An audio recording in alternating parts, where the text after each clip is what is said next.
Assalamualaikum warahmatullahi wabarakatuh. Baiklah, kami dari kelompok 4 akan mempresentasikan tugas proyek akhir kalkulus vektor dengan judul penerapan teorema Green. Baiklah, sebelumnya saya akan memperkenalkan anggota kelompok saya sendiri, di mana yang pertama ada Heri Setio dengan NIM 21030008. Lalu ada saya sendiri, Tasya Putri Pratama, dengan NIM 21030074. Lalu ada Gustania Yutri dengan NIM 21030050. Dan terakhir ada Reka Aisy Derajat dengan NIM 21030068. Baiklah, dalam materi kali ini akan disampaikan pertama kali oleh Gustania Yutri. Kepada Gustania Yutri dipersilahkan. Saya akan bahas sedikit tentang teorema Green. Dalam matematika, teorema Green memberikan hubungan antara sebuah integral garis pada kurva tertutup sederhana C dan integral ganda pada bidang D yang dibatasi oleh C. Teorema ini mendapatkan namanya dari George Green. Langsung saja kepada materi. Misalkan C adalah sebuah kurva tertutup sederhana di sebuah bidang, bersifat mulus bagian demi bagian atau pitchwise, dan berorientasi positif. Dan misalkan D adalah daerah yang dibatasi oleh C. Jika L dan M adalah fungsi terhadap X, Y yang terdefinisi pada daerah terbuka yang mencakup D dan memiliki turunan parsial yang kontinu di sana, maka integral garis C dalam kurung L dx ditambah M dy sama dengan integral lipat 2D dalam kurung do M per do X dikurang do L per do Y dx dy dengan arah integrasi sepanjang C bersifat berlawanan arah jarum jam. Selanjutnya, bentuk pertama dari teorema Green yang kita bahas adalah bentuk sirkulasi. Bentuk teorema ini menghubungkan integral garis vektor pada kurva bidang tertutup sederhana C dengan integral ganda pada daerah yang dilingkupi oleh C. Oleh karena itu, sirkulasi medan vektor di sepanjang kurva tertutup sederhana dapat ditransformasikan menjadi integral lipat 2 dan sebaliknya. Integral garis C P dx ditambah Q dy sama dengan integral lipat 2D dalam kurung Qx kurang PY dA di mana C batas atas dari D. Baiklah, kita masuk pada materi selanjutnya, yaitu pada bentuk kedua. Bentuk sirkulasi teorema Green menghubungkan integral ganda di atas wilayah D ke integral garis C vektor F dikali vektor T ds, di mana C adalah batas dari D. Bentuk flux dari teorema Green menghubungkan integral ganda di atas wilayah D dengan flux yang melintasi batas C. Flux fluida yang melintasi kurva bisa jadi sulit dihitung menggunakan integral garis flux. Bentuk teorema Green ini memungkinkan kita untuk menerjemahkan integral flux yang sulit menjadi integral ganda yang seringkali lebih mudah untuk dihitung. Dapat kita lihat pada PPT, di mana integral garis C vektor F dikali vektor T ds sama dengan integral ganda Px ditambah Qy dA. Dan selanjutnya kita masuk pada materi penerapan teorema Green untuk aliran air melintasi persegi panjang. Dapat kita lihat pada PPT berikut gambarnya. Air mengalir dari mata air yang terletak di titik asal. Kecepatan air dimodelkan dengan medan vektor vektor V x, y sama dengan 5x tambah y, x tambah 3y meter per sekon. Tentukan jumlah air per detik yang mengalir melintasi persegi panjang dengan simpul min 1,2, 1,-2, 1,3, dan min 1,3 yang diorientasikan berlawanan dengan arah jarum jam, seperti ilustrasi pada gambar di samping ini. Dapat kita lihat ilustrasi gambarnya. Lalu untuk langkah penyelesaiannya, misalkan C merupakan persegi panjang yang diberikan dan biarkan D adalah daerah persegi panjang yang diapit oleh C. Untuk mencari jumlah air yang mengalir melintasi C, kita menghitung flux integral C vektor V dikali dr, kita misalkan Px, Y sama dengan 5x ditambah Y dan Qx, Y sama dengan x ditambah 3Y, sehingga vektor V sama dengan P, Q. Kemudian Px sama dengan 5 dan Qy sama dengan 3. Dengan menggunakan teorema Green seperti kita lihat pada slide berikut, di mana integral C vektor V dikali dr sama dengan integral lipat ganda D Px ditambah Qy dA sama dengan integral ganda D 8dA sama dengan 8, yaitu luas daerahnya. Jadi flux air adalah 80 meter per sekon. Solusi yang pertama, kita cari dulu parameterisasi dari lintasan C1 dan C2. Untuk parameter lintasan pada C1, kita misalkan vektor R1 sama dengan 1,0 ditambah T dikali negatif 1,1 sama dengan 1 kurang T, T, di mana T dari 0 sampai 1. Dan untuk parameter yang lintasan C2, kita lambangkan dengan vektor R2 sama dengan cos T, sin T. Itu parameter untuk persamaan lingkaran, di mana T-nya dari 0 sampai pi per 2, setengah lingkaran ya.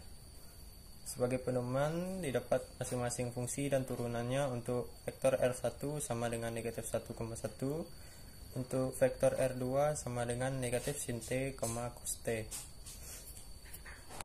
Untuk bidang vektor yang pertama, yaitu vektor F1 sama dengan Y, negatif X tambah 1. Pada lintasan C1 kita punya M sama dengan Y sama dengan T, dan N sama dengan T. Itu tinggal disubstitusikan, X nya sama dengan 1 kurang T. Dengan memakai teorema Green diperoleh, kita substitusikan untuk G aksennya 1, F aksennya negatif 1, dan M dengan N nya sama dengan T. Diperoleh 2T dt. Kita integralkan seperti biasa dengan batas 0 sampai 1 sama dengan 1.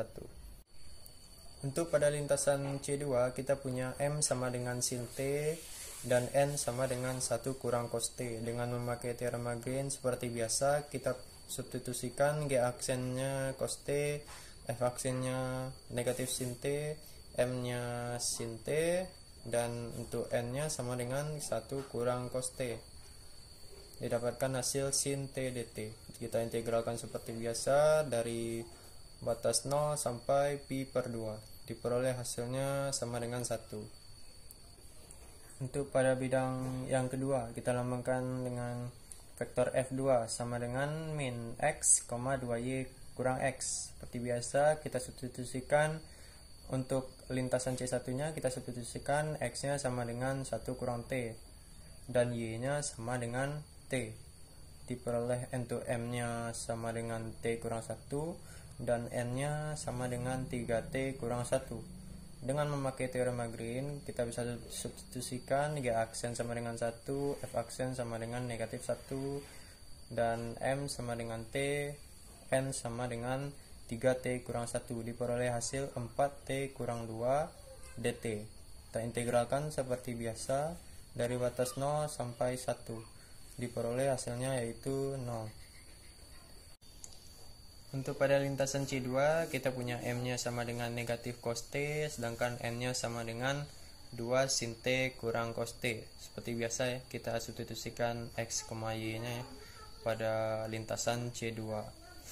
Dengan memakai teorema Green, kita peroleh hasilnya seperti biasa. Kita substitusikan, lalu didapat hasilnya 2 sin kuadrat T dikurang sin T cos T dikurang cos kuadrat T. Kita integralkan seperti biasa dari 0 sampai pi per 2. Diperoleh hasilnya pi per 4 kurang setengah, yaitu sekitar 0,285. Bagian kedua, penerapan vektor dalam bidang lain. Aplikasi vektor di bidang teknik sipil. Yang pertama yaitu vektor digunakan untuk menentukan garis siku-siku di lapangan. Garis siku-siku di lapangan banyak dilakukan dengan memanfaatkan dalil Pythagoras. Dapat dilihat pada gambar kita dapat mengukur tinggi bangunan dan siku-siku di lapangan dengan memanfaatkan dalil Pythagoras.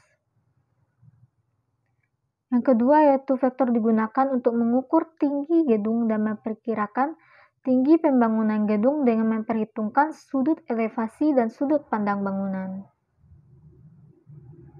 Yang ketiga yaitu vektor sebagai dasar penentuan perhitungan kemiringan atap. Pada gambar kita dapat melihat bahwa untuk mencari sudut dari kemiringan atap ini kita menggunakan dua tipe atap yaitu tipe gable dan tipe hip.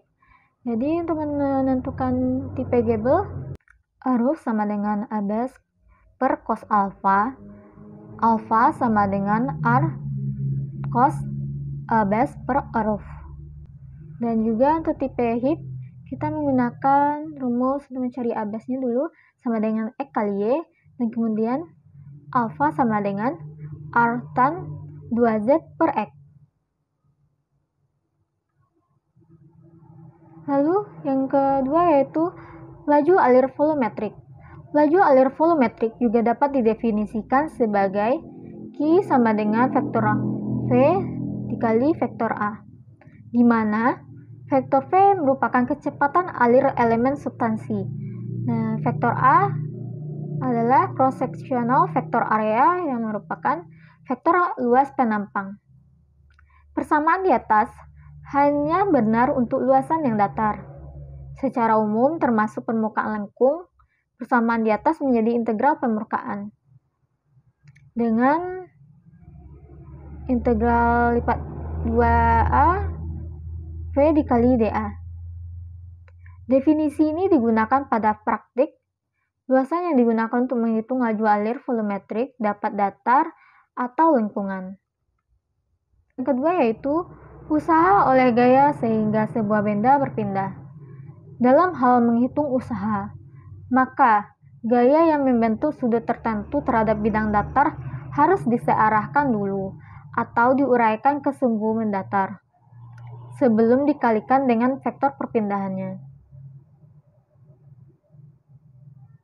Yang ketiga yaitu benda yang terletak di atas bidang miring. Benda yang terletak di atas bidang miring, maka penyebab benda tersebut turun adalah komponen gaya berat searah bidang miring. Sedangkan besarnya gaya normal sama dengan komponen gaya berat tegak lurus bidang miring. Penyelesaian masalah ini mengharuskan penguraian vektor gaya berat menjadi dua komponen gaya yang saling tegak lurus. Dan dua komponen gaya tersebut yaitu W sin alpha dengan W cos alpha. Baiklah, sekian hasil diskusi kelompok dari kami. Mohon maaf apabila terdapat banyak kesalahan dalam penyampaian, dan terima kasih atas perhatian teman-teman semua. Kami ucapkan terima kasih banyak. Akhir kata saya ucapkan Assalamualaikum warahmatullahi wabarakatuh.